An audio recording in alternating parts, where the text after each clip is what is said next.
इधर झारखंड पुलिस ने रांची के ईडी दफ्तर में आज रेड की है, जिस पर प्रदेश की सियासत गर्मा गई है। क्या है ये पूरा मामला, ये रिपोर्ट देखिए।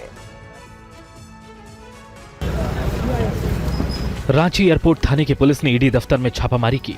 पुलिस की यह छापामारी पेयजल विभाग के कर्मचारी से ईडी अधिकारियों की मारपीट की शिकायत के बाद की गई।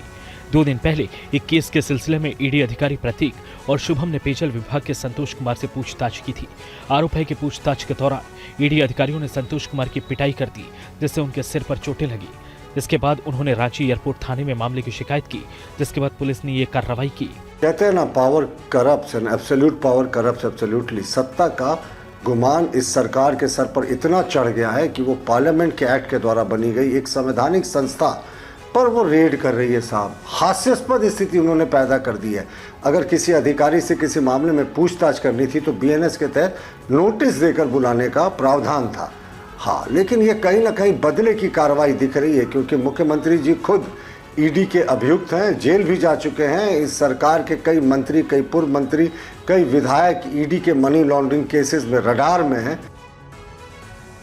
और कोलकाता ईडी रेड विवाद पर एससी की सख्त टिप्पणी। बड़ी खबर आपको बता दें, सुप्रीम कोर्ट ने सीएम ममता, डीजीपी को नोटिस जारी किया है और एनफोर्समेंट डायरेक्टोरेट रेड में पुलिस का दखल गंभीर मुद्दा। एससी की टिप्पणी के बाद बीजेपी ने ममता सरकार को भी घेरा। एससी ने ममता बनर्जी को आईना दिखाया। ईडी सीबीआई को क्या टीएमसी के गुंडे रोकेंगे, ये बीजेपी के सवाल है। बीजेपी ने इस सुनवाई के बाद साफ तौर पर कहा कि सुप्रीम कोर्ट ने ममता बनर्जी को आईना दिखा दिया है। पश्चिम बंगाल में जंगल राज चल रहा है। कौन सा राज? ममता बनर्जी। कौन सा ऐसा राज है जो ममता बनर्जी छिपाना चाहते हैं? आपको बता दें, सुप्रीम कोर्ट ने कहा पुलिस को जांच एजेंसी के काम में दखल की छूट नहीं। संविधान में हर एक संस्था को स्वतंत्र काम करने की छूट है।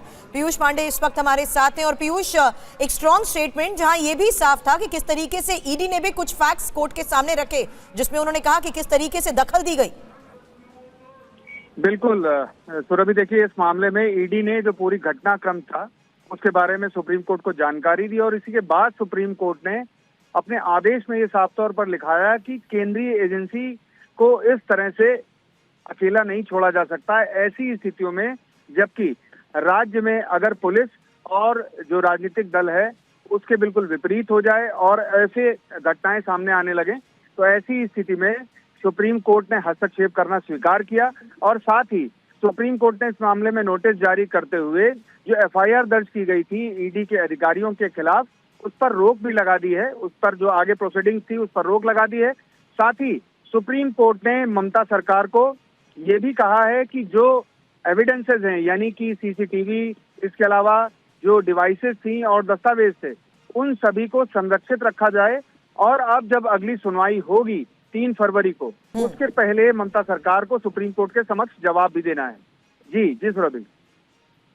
शुक्रिया पीयूष, पूरी जानकारी के लिए आपका।